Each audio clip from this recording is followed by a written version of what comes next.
حدیث ہے کہ نبی علیہ السلام نے خودکشی کی کوشش کی. کیا یہ حضور علیہ السلام کے بارے میں گستاخی نہیں ہے؟ نعوذ باللہ. دیکھیں، میں نے بھی کسی زمانے میں یہ جذبات میں آ کے بول دیا تھا کہ یہ گستاخانہ بات ہے، اگرچہ ہمیں اس سے کوئی فرق نہیں پڑتا. اس کی وجہ یہ ہے کہ بخاری شریف میں یہ حدیث متصل سند کے ساتھ نہیں ہے. امام بخاری کا جو دعویٰ ہے صحیح بخاری کے بارے میں وہ صرف اسناد والی روایتوں کا ہے جن کی نمبرنگ ہوئی ہے. لیکن بعض اوقات نمبرنگ والی جو احادیث ہے نا، ان میں بھی چند ایک تابعین کے اقوال ایڈ ہوئے ہوئے ہیں. اس میں بھی یہ تابعی کا قول ہے، اس کی سند نبی علیہ السلام تک یا صحابی تک نہیں ہے، کیونکہ اس میں ابن شہاب زہری کہتا ہے فیما بلغنا، اس میں ہمیں یہ بات بھی پہنچی ہے کہ نبی علیہ السلام پہ جب وحی کا سلسلہ منقطع ہو گیا تو رسول اللہ نے اس کا اتنا غم کھایا جو کچھ عرصے کے لیے، جس کے بعد پھر وہ شعراء آفاق آیات نازل ہوئی تھیں، وَالضُّحَا وَاللَّيْلِ اِذَا سَجَا مَا وَدَّعَكَ رَبُّكَ وَمَا قَلَا. نہ تو آپ کے رب نے آپ کو چھوڑا ہے، اللہ تعالیٰ تو آپ سے محبت فرمانے والا ہے، اور پھر اس میں رسول اللہ صلی اللہ علیہ وآلہ وسلم پہ جو اللہ کے احسانات ہیں اللہ نے وہ گنوائے. تو اس کانٹیکسٹ میں وہ کچھ عرصہ جو فترت کا پیریڈ آیا تھا جس میں نبی علیہ السلام کے اوپر وحی نازل نہیں ہوئی، تو نبی صلی اللہ علیہ وآلہ وسلم کو اس چیز کا غم تھا، اور نبی علیہ السلام نے بارہا خودکشی کی کوشش کی اس غم کے سبب. یعنی یہ تابعی کا قول ہے. اب بخاری کی صحت کو اس سے کوئی فرق نہیں پڑتا. بخاری میں اور بھی کئی ضعیف اقوال موجود ہیں. بخاری جو ہم کہتے ہیں نا، بخاری اور مسلم دونوں صحیحین ہیں، اس سے مراد ہے اس میں جو نبی علیہ السلام کے ریفرنس تک جتنی حدیثیں سند سے ہیں وہ صحیحین ہیں، وہ صحیح روایتیں ہیں. باقی جو چیپٹرز کی ہیڈنگ میں بعض اوقات بے سند اقوال ہیں، وہ صحیح بھی ہو سکتے ہیں، غلط بھی ہو سکتے ہیں. مثلا امام بخاری چیپٹر کی ہیڈنگ میں یہ لے کے آیا کہ میں اپنے بندے کے بالکل قریب ہوتا ہوں جب میرے ذکر کی وجہ سے اس کے ہونٹ ہل رہے ہوتے ہیں، میں اپنے بندے کے ساتھ ہوتا ہوں. سبحان اللہ. لیکن امام بخاری نے اس کی سند بیان نہیں کی، لیکن اس کی پوری سند سنن ابن ماجہ میں موجود ہے. تو ہم کہتے ہیں اگرچہ امام بخاری بغیر سند کے یہ ایک قول لے کر آئے حدیث قدسی کے طور پر، اس کو نمبرنگ بھی نہیں دی ہوئی بخاری میں چیپٹر کی ہیڈنگ میں، لیکن ہم کہتے ہیں یہ روایت صحیح ہے. ابن ماجہ میں اس کی سند موجود ہے. صحیح بخاری میں ایک چیپٹر کی ہیڈنگ میں امام بخاری نے ایک واقعہ نقل کیا کہ حضرت عمر نے اپنے دور خلافت میں ایک شخص پہ حد جاری کی جو پاگل تھا. تو حضرت علی نے کہا اے امیر المومنین، اس کے اوپر حد نہیں بنتی، کیونکہ اللہ تعالیٰ نے 3 لوگوں سے قلم اٹھا لیا ہے، پاگل یعنی مجنون سے، نمبر 2 سوئے ہوئے شخص سے، نمبر 3 نابالغ سے. تو حضرت عمر نے اپنا ڈیسیژن واپس لے لیا. اب یہ پورا واقعہ امام بخاری نے حدیث کے اندر نہیں لکھا، چیپٹر کی ہیڈنگ میں، لیکن یہ حدیث بھی ہے سنن ابن ماجہ میں، اور مولا علی نے روایت کی ہے نبی علیہ السلام سے کہ 3 لوگوں سے اللہ نے قلم اٹھا لی ہے. لیکن کچھ ایسے اقوال ہیں جن کی سند نہیں موجود. مثلا امام بخاری صحیح بخاری میں لے کے ہیں جو قادیانی کوٹ کرتے ہیں کہ ابن عباس انی متوفی کا ورافعک الیہ، جو سورہ آل عمران میں حضرت عیسیٰ ابن مریم کے بارے میں، متوفی کا ہم تو ترجمہ کرتے ہیں میں تمہیں پورا کر لوں گا اور پھر اٹھا لوں گا، کیونکہ سورہ نساء میں واضح آیا ہے وما قتلوہ وما صلبوہ ولکن شبہ لہم، نہ عیسیٰ ابن مریم قتل ہوئے نہ سولی دیے گئے، بلکہ معاملہ مشتبہ ہو گیا. وما قتلوہ یقینا، اور یقینا انہیں قتل نہیں کیا گیا بلکہ اللہ نے انہیں اپنے پاس اٹھا لیا. وہ واضح ہے بالکل. اس کے اوپر میری تفصیلی ویڈیو ریکارڈ ہے. غامدی صاحب نے جو خدشات کا اظہار کیا میں نے قرآن سے ہی جواب دیا، وہ ٹاپک ایک الگ ہے. لیکن یہاں پہ امام بخاری لے کے آئے کہ وہ ابن عباس کہا کرتے تھے انی متوفی کا، وہ ترجمہ کرتے تھے انی ممیتو کا، میں تمہیں موت دوں گا. اب یہ قول بے سند ہے. قادیانی پیش کرتے ہیں بخاری سے کہ حضرت عیسیٰ مر چکے. ہم کہتے ہیں کہ بھائی اس کی سند لے کے آؤ. امام بخاری نے ابن عباس کا قول نقل کیا، لیکن امام بخاری سے لے کے ابن عباس تک اس کی سند نہیں ہے، اور یہ چیپٹر کی ہیڈنگ میں. بعض دوسری تعویل بھی کرتے ہیں کہ یہ اس زمانے کے لیے جب وہ دوبارہ دنیا میں آئیں گے، وہ خیر دور کی تعویل ہے. تو ہم نے کب یہ دعویٰ کیا ہے؟ شاہ ولی اللہ دہلوی نے حجت اللہ البالغہ میں لکھا ہے کہ بخاری اور مسلم کی تمام متصل الاسناد احادیث قطعی الصحت ہے اور امت کا اجماع ہے. ایٹ لیسٹ اہل سنت کے ہاں تو اجماع پایا جاتا ہے. اور ان سے دشمنی کرنے والا، نفرت کرنے والا بدعتی ہے، یعنی خود حنفیوں کو. ظاہر ہے دشمنی کون کرتے ہیں, نفرت کون کرتے ہیں؟ یہی. وہ کہتے ہیں نہیں ہم تو انہیں قرآن کے بعد افضل مانتے ہیں. بس خالی ماننا ہی ہے, جس طرح مسلمان اخبار کی طرح قرآن پڑھتا ہے پڑھنا ہی ہے. توحید اپنی قرآن والی نہیں کرنی. تم نے نماز رفع الیدین سے نہیں شروع کرنی. اگر قرآن کے بعد افضل کتابیں ہیں تو اس کے مطابق آپ نے نماز نہیں پڑھنی. تو آپ فرق دیکھ لیں. شاہ ولی اللہ دلوی کیا لکھ کے گئے ہیں. تو بخاری کی تمام متصل الاسناد احادیث کے بارے میں ہم بات کرتے ہیں. جس طرح قرآن دو گتوں کے درمیان ایک ایک لفظ محفوظ ہے, اس طرح بخاری کے بارے میں ہمارا کلیم نہیں ہے. بخاری کی صرف احادیث ہیں جو محفوظ ہے, باقی جو اقوال ہے ان میں صحیح اسناد بھی ہیں ضعیف بھی ہیں. اس پہ بھی باقاعدہ ابن حجر اسقلانی نے پوری ورکنگ کی ہوئی ہے اور محدثین نے بھی. لہذا یہ جو حدیث کے ساتھ الفاظ ہے اس میں امام بخاری نے پورا انصاف کیا. انہوں نے لکھا فیما بلغنا, اس میں ہمیں یہ بات بھی پہنچی ہے, ابن شہاب نے کی ہے, لیکن اس کو انہوں نے یہ نہیں لکھا کہ یہ حدیث ہے اور صحابی تک پہنچتی ہے. تو اس قول کو ہم اس حوالے سے صحیح نہیں سمجھتے. لیکن اگر کوئی سے صحیح بھی مانے, میں پہلے سے سمجھتا تھا کہ گستاخی ہے, لیکن اس کو میں نے دقت نظر سے دیکھا. ہمارے ایک بڑے قریبی دوست, ہمارے اسٹوڈنٹ, محقق آدمی ہیں, غلام محی الدین بھائی, لاہور میں ہوتے ہیں. انہوں نے میری اس طرف توجہ دلائی کہ علی بھائی اس میں گستاخی والا کون سا پہلو ہے؟ کیا یہ ہمارا عقیدہ نہیں ہے کہ اللہ تعالیٰ انبیاء کی حفاظت کرتا ہے اور وہ گناہ نہیں کرتے, اگرچہ مائل ہو سکتے ہیں, جیسا کہ یوسف علیہ السلام کے بارے میں سورہ یوسف میں آیا کہ اس عورت نے یوسف کا قصد کیا اور یوسف بھی قصد کر لیتا. ہاں بس ایک جملے نے نا, ہمارے ایک اسٹوڈنٹ کے ایک جملے نے ہمارے اس ذہن کا عقدہ کھول دیا. میں نے کہا بالکل یار, یہ تو حرام کام ہے, ایک ایسی عورت کے ساتھ منہ کالا کرنا جو ماں بھی ہو. منہ بولی ماں تو تھی نا, پالا تھا نا. اور قرآن کہہ رہا ہے کہ یوسف بھی قصد کر لیتا اگر اپنے رب کی برہان نہ دیکھتا. ٹھیک ہے, تو کیا یہ حضرت یوسف کی گستاخی ہو گئی ہے؟ کی تو نہیں نا انہوں نے کوئی حرکت. اور دوسرا اللہ نے کہا کر لیتے اگر ہم نہ انہیں بچاتے. تو سرکار اس میں بھی کوئی مسئلہ نہیں ہے, رسول اللہ بھی خودکشی کر لیتے, اللہ نے انہیں بچا لیا. وہ بخاری میں اسی میں روایت میں موجود ہے کہ فرشتہ پھر سامنے آ کے حضور کو تسلی دیتا تھا. تو گستاخی والا کوئی پہلو نہیں ہے اس میں, کیونکہ نبی اللہ کی حفاظت میں ہوتے ہیں. یہ ہے عصمت انبیاء کا عقیدہ. عصمت انبیاء کا عقیدہ قطعاً یہ نہیں ہے کہ نبی روبوٹ ہیں اور ان کے کوئی جذبات ہی نہیں ہوتے. نعوذ باللہ, سرکار ایسا نہیں ہے. مسلم شریف میں حدیث ہے, ایک عورت حضور کے سامنے سے گزری, آپ کی اچانک نظر پڑ گئی, آپ فوراً گھر کے اندر گئے, اپنی بیوی کے ساتھ ازدواجی تعلق قائم کیا اور باہر آئے, اور آپ نے فرمایا کہ اگر اچانک تمہاری کسی عورت پہ نظر پڑ جائے اور وہ تمہیں بھلی معلوم ہو تو فوراً اپنی بیوی کے پاس جاؤ, اس کے پاس بھی وہی کچھ ہے جو اس عورت کے پاس, یوں اس عورت کا خیال تمہارے دل سے نکل جائے گا. آپ کو یہ کہ جی یہ کیسے ہو سکتا ہے؟ یہ تو مسلم شریف میں ہے اور اس میں کوئی گستاخی نہیں ہے. مسلم شریف میں حدیث ہے, نبی علیہ السلام نے فرمایا کہ میرے رب نے مجھے حکم دیا ہے اچانک اٹھ جانے والی نکاح کے بارے میں کہ اگر پڑھے تو میں فوراً اٹھا لوں. فوراً اٹھانی ہے. وہ جو کہتے ہیں پہلی نکاح معاف ہے, پہلی نکاح یہ نہیں کہ ڈال کے, ایسے نہیں. اگر اندازہ بھی ہو گیا تو آپ نے نکاح پہلی بھی اٹھانا منع ہو جائے گی. وہ پہلی آپ کی وہ ہوگی جس میں آپ کو پتہ چل گیا. تو یہ بڑی احتیاط والا معاملہ ہے. تو اللہ تعالیٰ نے اس حوالے سے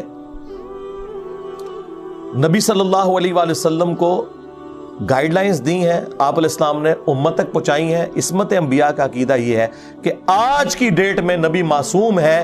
اگر ان سے کوئی مسئلہ مس ہینڈل ہونے لگا اس زمانے میں, اللہ نے مس ہینڈل ہونے سے پہلے بچا لیا. اور اگر خدا نخواستہ کہیں پہ کوئی ایسی چیز ہو گئی جو اللہ کو پسند نہیں آئی, جسے ہم گناہ نہیں کہتے, اجتہادی خطا کہتے ہیں, جیسا کہ غزوہ بدر کے قیدیوں کو چھوڑ دیا. سورۃ الانفال کی آیت نمبر 68-69 پڑھ لیں. اس میں تو خود بریلویوں کے سب سے بڑے عالم پیر کرم شاہ صاحب الازری رحمہ اللہ فوت ہو چکے, 1997 میں ڈیتھ ہوئی ان کی. پاکستان جس سال بنا تھا 1947 میں, اس سال انہوں نے دورہ حدیث اعلیٰ حضرت کے خلیفہ کے پاس کیا تھا, مفتی نعیم الدین مراد آبادی کے پاس.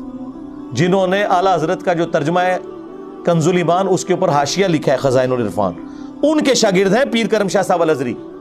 پیر کرم شاہ صاحب اور مفتی احمد یار خان نعیمی گجراتی جنہوں نے جالک لکھی ہے، دونوں کلاس فیلو ہیں، انہوں نے بھی، پیر کرم شاہ صاحب نے بھی سورۃ الانفال کی اس آیت کا ترجمے میں لکھا کہ یہ جو غزوہ بدر کے قیدی آپ نے چھوڑ دیے، اللہ تعالیٰ آپ لوگوں کو، نبی اسلام ان کے ساتھیوں کو اس پر عذاب دیتا اگر وہ پہلے ایک آیت نازل نہ ہوئی ہوتی اس عمل کی وجہ سے، اور بریکٹ میں انہوں نے لکھا اجتہادی خطا۔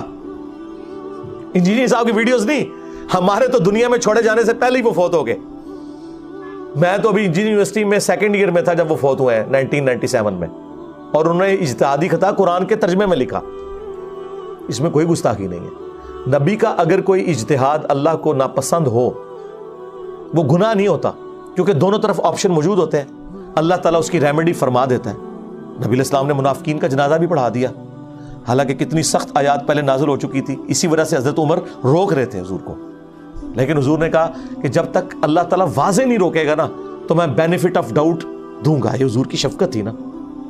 لیکن جب آپ نے جنازہ پڑھایا اس دوران بھی کوئی وحی نازل نہیں ہوئی، حضور کی اس شفقت کی وجہ سے، آپ کے حسن اخلاق کی وجہ سے مخالفین متاثر بھی ہوئے، لیکن بعد میں پھر آیات نازل ہوئی کہ اے نبی آپ 70 دفعہ بھی ان کے لیے استغفار کریں، اللہ ان کی توبہ قبول نہیں کرے گا، اور آندہ نہ تو آپ نے ان کا جنازہ پڑھنا ہے نہ ان میں سے کسی کی قبر کے اوپر کھڑا ہونا ہے۔ حالانکہ عبداللہ بن ابی جس کے بارے میں یہ آیات ہیں بخاری مسلم میں ہے، حضور نے اپنا کرتا مبارک دیا، اپنا لعاب دہن ٹپکایا، کرتے کا کفن بنایا گیا، اپنے مبارک ہاتھوں سے دفنایا، پھر بھی حضور کی نسبت اس سے کام نہیں آئی کیونکہ اس کے کرتوت صحیح نہیں تھے۔ جی تو اس طرح کی جو معاملات ہیں اسے کہا جاتا ہے عصمت انبیاء، اس حوالے سے کہ انبیاء کی اللہ تعالیٰ ریمیڈی فرما دیتا ہے۔ انبیاء کے علاوہ کسی کے لیے گارنٹی نہیں کہ وہ غلطی کرے اور اس کی ریمیڈی ہو جائے، ہو سکتی ہے نہیں بھی ہو سکتی۔ مسلم شریف میں جو حدیث ہے ام ایمن سلام اللہ علیہا، ان کے پاس حضور اکثر جایا کرتے تھے، بڑھیا خاتون، اور آپ کو پتہ ہے کہ ان کا تو اسلام میں جہاد کے اندر بھی کتنا کلیدی کردار ہے۔ تو حضور کی وفات کے بعد حضرت ابو بکر اور عمر، مسلم شریف کے الفاظ ہیں رضی اللہ تعالی عنہما، انہوں نے ارادہ کیا کہ حضور بھی جاتے تھے، چلو ہم اس سنت پہ عمل کریں، ہم بھی جا کے اماں کے پاس بیٹھتے ہیں۔ جب گئے تو وہ رو رہی تھی حضور کے غم میں، ہائے ہائے ہائے۔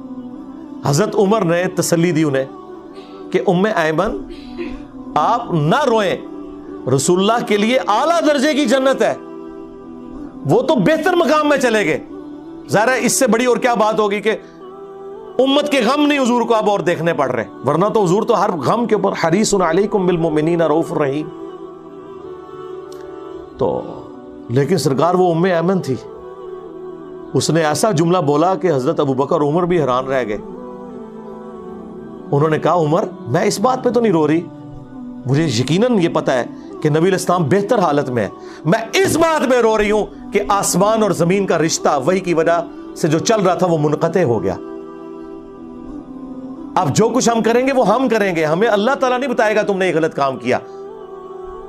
جب یہ جملہ بولا تو حضرت ابو بکر عمر جو تسلیاں دے رہے تھے وہ خود رونا شروع ہو گئے ان کا جملہ سن کے کہ واہ کیا عقل ہے عورت کی،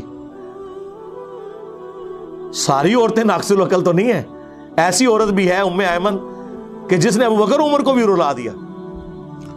ہاں ان کو یہ پتا تھا کہ نبی علیہ السلام دنیا سے چلے گئے، اب جو کچھ غلط صحیح ہے وہ ہم نے ڈیسائیڈ کرنا ہے، غلط بھی ہو سکتا ہے صحیح بھی، اللہ تعالیٰ وحی کے ذریعے نہیں بتائے گا، وحی کا سلسلہ منقطع ہو گیا۔ اور آپ حیران ہوں گے یہ سیم جملے نہج البلاغہ میں شیعہ کے ہاں مولا علی کا خطبہ ہے رسول اللہ کی میت کے اوپر، یا رسول اللہ صلی اللہ علیہ وآلہ وسلم آپ کی موت اگلے انبیاء کسی نہیں ہے، آپ کی موت کی وجہ سے آسمان کا رشتہ زمین سے منقطع ہو گیا، اور اگر آپ نے ہمیں منع نہ کیا ہوتا تو ہم رو رو کر اپنی جان دے دیتے آپ کی میت کے اوپر۔ مولا علی نے دو غلط عقیدے ایک خطبے میں فارغ کر دیے۔ نمبر 1 یہ کہ اب آسمان کا زمین سے کوئی رشتہ نہیں ہے، اگر مولا علی یہ کہہ رہے ہیں کہ اب اللہ کچھ نہیں بتائے گا تو باقی امام تشائی کوئی نہیں، مولا علی کو کوئی نہیں دسے گا تو اور کس کو دسنے نے؟ جن کے بارے میں بخاری مسلم میں حدیث ہے کہ علی کی میرے ساتھ وہی نسبت جو ہارون کی موسیٰ کے ساتھ، مگر میرے بعد کوئی نبی نہیں، یعنی اگر کوئی نبی ہوتا تو علی ہوتا، اور یعنی کہ اب امتی نبی بھی کوئی نہیں، ورنہ اگر امتی نبی ہوتا تو علی ہوتا، کیونکہ ہارون اور موسیٰ کی نسبت تو دو نبیوں والی تھی۔ ختم نبوت کی وجہ سے اگر مولا علی نبی نہیں ہے تو غلام احمد قادیانی دجال شاہی کوئی نہیں، وہ کہاں سے نبوت کا دعویٰ کر سکتا ہے؟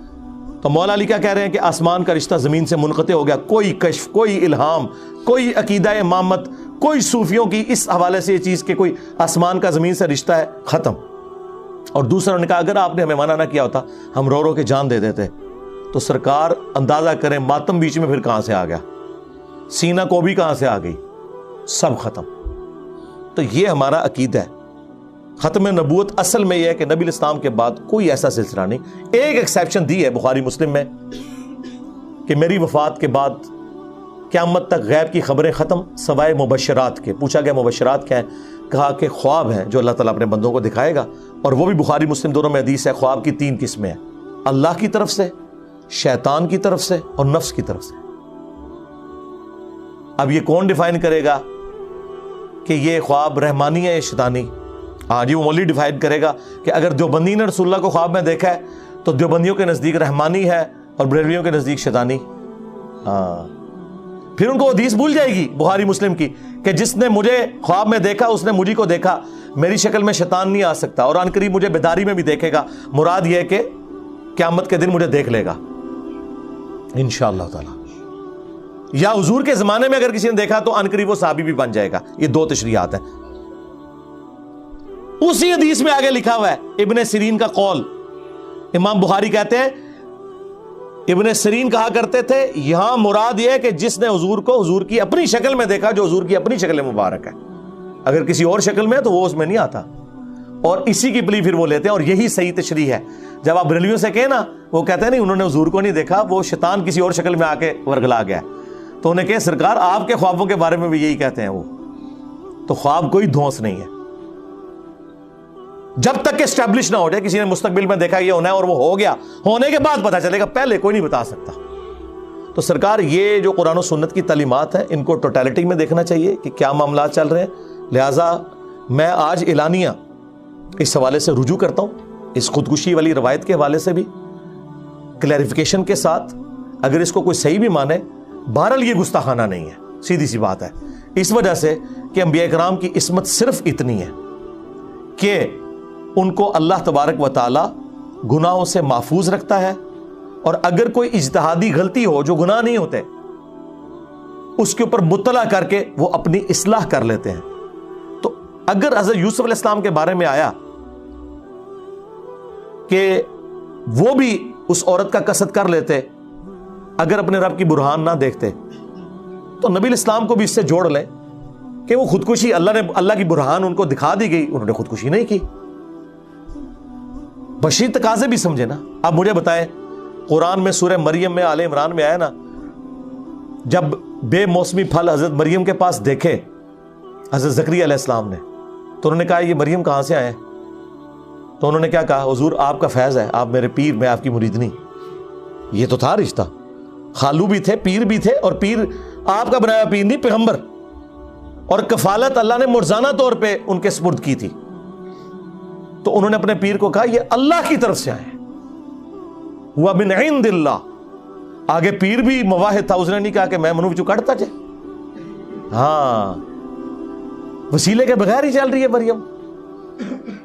وہ اتنی کلک کی کہ وہ محراب میں چلے گئے، دعا کیا اللہ اگر تو مریم کو بے موسمی پھل دے سکتا ہے تو مجھے بڑھاپے میں اولاد یعقوب کا وارث جو اس ہیکل سلیمانی ٹیمپل آف سلیمان اس خانقاہ میں بیٹھ کے توحید کا کام میرے بعد کرے، کیا تو مجھے بیٹا نہیں دے سکتا؟ تو اے اللہ مجھے اولاد عطا فرما۔ اور اللہ تعالیٰ نے یحییٰ بن زکریا کی بشارت دی ان کو علیہم السلام۔ دعائیں کر کے خود ہٹے ہیں، فرشتہ آیا بشارت دینے کے لیے، سورہ مریم آل عمران کے الفاظ ہیں۔ فرشتہ کہتا ہے جی ہم آپ کو بشارت دے رہے ہیں۔ تو حضرت زکریا کیا کہتے ہیں کہ میری اولاد کیسے ہوگی، میں تو بوڑھا ہو چکا ہوں، میری بیوی بانجھ ہو چکی ہے۔ یہ بات بخاری میں لکھی ہوتی، سارے منکرین حدیث کہتے ہیں دیکھو جی نبیوں دی گستاخی، اے نبی کہہ سکتا ہے؟ وہ تو خود دعا کر رہا ہے کہ مجھے اولاد دے، اس کو اللہ پہ یقین نہیں ہے کہ اللہ اولاد دے سکتا ہے، بانجھ کو بھی۔ لیکن یہ قرآن میں آئی ہوئی ہے. اس کی صرف ایک تعویل ہے کہ انسان تھے اور انسان کے ساتھ بشری کمزوریاں جڑی ہوتی ہیں. وہ چاہ رہے تھے کہ مجھے کوئی اس کی نشانی مل جائے ایسی, مجھے مزید تسلی ہو جائے. جس طرح حضرت ابراہیم نے کہا تھا کہ میرا یقین ہے کہ مردوں کو اللہ زندہ کرے گا, لیکن دل کے اطمینان کے لیے یا اللہ ایک بار میرے سامنے بھی کر کے داسنا. تو انہوں نے وہ پرندے پالے اور اللہ نے زندہ کیا. سورۃ البقرہ میں آیا دل کی مضبوطی کے لیے. تو یہاں پہ بھی پھر ان کو نشانی دی گئی کہ 3 دن تک آپ کی زبان نہیں چلے گی, صرف اشاروں سے آپ باتیں کریں گے. یہ اس بات کی نشانی ہوگی کہ اللہ کا بڑا فیصلہ ہو چکا ہے. پھر وہ اپنے حجرے سے نکلے اور انہوں نے لوگوں کو کہا کہ صبح شام اللہ کو یاد کرو. اللہ کے فیصلے کا بہت بڑا دن ہے کہ دیکھیں اولاد یعقوب کا وارث, ابراہیم کی اولاد میں توحید کا وارث مجھے بیٹا ملنے والا ہے, یحییٰ ابن زکریا علیہ السلام. تو وہاں ہم کیا کہیں گے, حضرت زکریا علیہ السلام جو ہیں وہ اس طرح کیسے کر سکتے تھے؟ بشری تقاضا. جس طرح کہ یوسف علیہ السلام کے بارے میں بھی ذکر آیا بخاری میں بھی, اگر اس روایت کو کوئی صحیح بھی مانے کوئی گستاخانہ نہیں ہے. حضرت مریم سلام اللہ علیہا, ان کو فرشتہ انسانی شکل میں آ کے کہہ رہا ہے کہ آپ اور آپ کے ہونے والے بیٹے عیسیٰ ابن مریم کو سارے جان والوں کے لیے نشانیاں بنا رہا ہوں. یہی کہا نا. جبرائیل جسے انسانی شکل میں آ کے فزیکلی ملے, خواب میں نہیں, اس کے بعد اس کو کوئی شک ہونا چاہیے؟ اس کے بعد تو اسے پوری زندگی خوشی کی گزارنی چاہیے کہ یہ اللہ کا فیصلہ ہے کہ مجھے ایسا بچہ ملنے والا ہے, بغیر باپ کے پیدا ہوگا. وہ اللہ کی نشانی ہے, اللہ کی روح ہے. یہاں روح سے مراد اللہ کی مخلوق روح, وہ ہمارے اندر بھی ہے, لیکن وہ خاص روح اس لیے کہ ان کا باپ کوئی نہیں تھا. جس طرح کہ حضرت آدم علیہ السلام کے لیے بھی آیا وَنَفَخْتُ فِيهِ مِن رُوحِي. آدم علیہ السلام تو اس سے بھی اوپر کا معاملہ ہے نا, ان کی تو ماں بھی کوئی نہیں. اس لیے اللہ نے سورہ المائدہ میں کہا ہے کہ عیسیٰ کی مثال اللہ کے ہاں تو آدم کی سی ہے. یعنی آدم کو تو تم بھی بندہ مان رہے ہو, تو عیسیٰ خدا کا بیٹا کہاں سے ہوا؟ اگر عیسیٰ خدا کا بیٹا ہے تو آدم تو بڑا بیٹا ہوا, اس کی تو ماں بھی کوئی نہیں. عیسیٰ تو پھر بھی ماں کے ذریعے پیدا ہوئے ہیں. اتنی بشارتیں دیکھ کے بھی سورہ مریم میں کیا آیا کہ جب وہ پریگننٹ ہوئی, پھر اولاد ہوئی, تو وہ درخت کے نیچے بیٹھ کے کیا کہہ رہی تھی, کاش اس سے پہلے میں مر کے مٹی ہو جاتی, کہ مجھے یہ دن دیکھنا پڑتا کہ بغیر شادی کے میں اب یہ بچہ اٹھا کے جاؤں گی تو میری قوم کیا کہے گی. تو ہم ادھر ہوتے تو بڑے احترام سے عرض کرتے کہ سیدہ آپ کو تو اس پریگنینسی سے پہلے حضرت جبرائیل آ کے بتا چکے ہیں یہ اللہ کی نشانی ہے, تو ہوں کس گل تے تجھاری پریشانی ہے؟ لاجیکل بات ہے کہ نہیں؟ اب یہ بات لکھی ہوتی نا بخاری میں, یہ سارے منکرین حدیث جو ہے نا کتوں کی طرح ٹوٹ پڑتے. دیکھو بخاری نے حضرت مریم کی توہین کر دی, جس کو جبرائیل آ کے بتا رہا ہو کہ تیرے ہاں بیٹا ہوگا, وہ یہ کیسے شک میں مبتلا ہو سکتی ہے؟ تو سرکار یہ تو سورہ مریم میں لکھا ہے, اس کا جواب ہم دیں گے کہ بشری تقاضا.